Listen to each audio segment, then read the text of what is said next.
Hi, so I want to make a video with some updates on what I've been doing on my printer. I haven't done too much during the summer because it was too hot, but let's see. So I moved the extruder. I was keeping it sideways here because I'm using now 4 of these. So it's 1, 2, and same on this side. One here and one there. I get better bed stability with this, so there's no more need to adjust much here. You see I have this ball set up but I don't have to adjust this, so I can remove very easily the bed, and all the adjustment is done only from here and here. I moved this here, but I have one problem. You see there's no way I can mount the second screw here. I was using it sideways on this rail because there I could move this plate 90 degrees and mount it like this. In this position you cannot put this bolt, but one bolt is enough. It moves a bit, but I saw no problem with it. I made this filament support. It's just one nut and one long bolt. No need to print another support or something. Of course, it depends on what you want to do. I have these wires. I already showed in a short how to make them. Better wire management. I had these 1 meter long wires. I still use 2 for the X and Y motors because I need more wire, but for the extruder and the Z axis, these are just perfect for wire management. I put some heat sinks on the MOSFET heaters for the bed and for the extruder.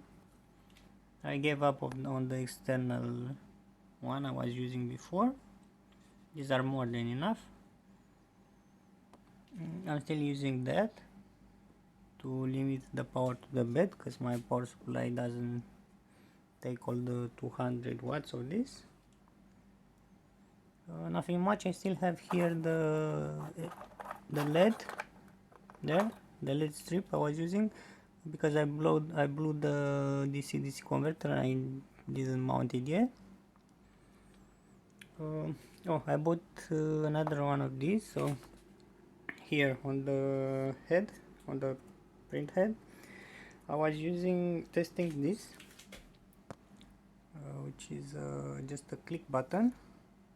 It was working great, but probably to make it functional I need the servo because I had to remove the extruder, do the homing and bed alignment, and then put this. It was a mess. It was working great, but I think it needs a servo in order to lower it down. So I just bought back my another of this probe because I burned one. When I made this motherboard, I put the wires wrong here and I burned it. One thing I was using before, I was using this support, basically just made out of 2, and I was just putting it here under this nut, and I was mounting this sensor. I was putting it here in this hole and like this or like this.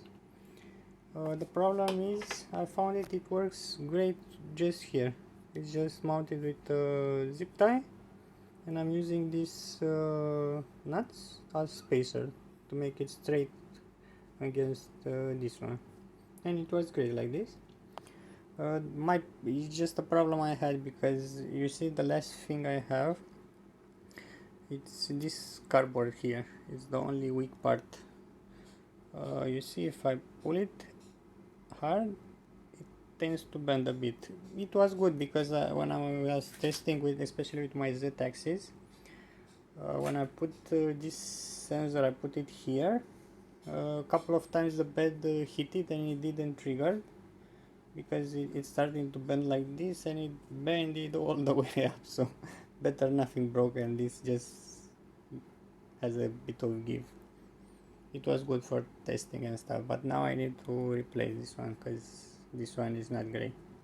but in this position it doesn't move, so everything I had no problem with it in this position, because it's very close to the base, and it's not gonna move much.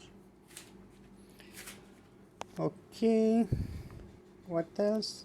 Oh, one thing about this, yeah, I started to see, I'm thinking of printing this. Of course, this was just it was a calibration piece. I just let it print a bit longer just to see how it goes.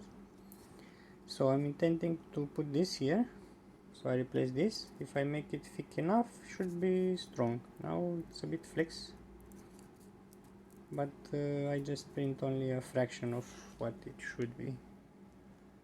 Okay. So it probably should be stiff enough.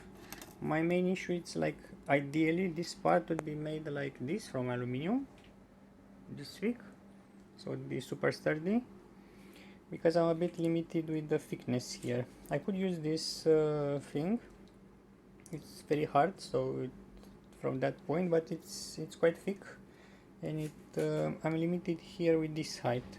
Actually, the limitation I'm having, it's from this piece, as you see I cannot go any higher than this, because if I cut this more, I'm gonna go out.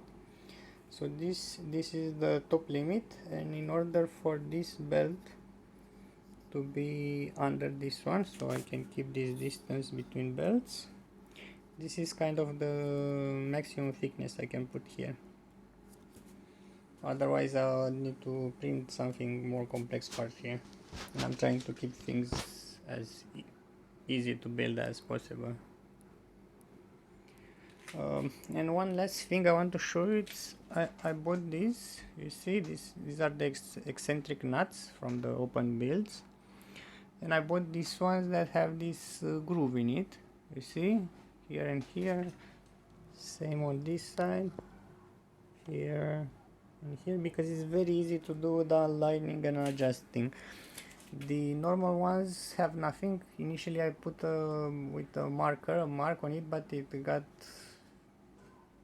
when I tightened it, the marker went away, so I didn't know exactly where it was. So I really like these ones.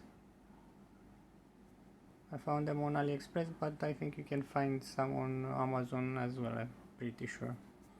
Something like grooved eccentric nuts. I put them everywhere, on that side, here, even on this one, except for these ones, because these ones are, I think they're probably the same size, but I didn't feel the need here. Most of the adjusting I did here. Yeah, and I think that's pretty much it. Oh, and one thing, I'm using this painter tape, because with this surface, this was just free. It came with this aluminum bed, but it doesn't stick. I tried with the bed heated, no heat. I just put this painter tape here, and I don't need to heat the bed, and it sticks pretty well. See? Yeah, it had a bit of not so great sticking here. See, it doesn't stick from the bed a bit, but that's not an issue. I printed before on this and it was working very well. Yeah, and I think this is it. Hope you enjoyed. Like and subscribe for next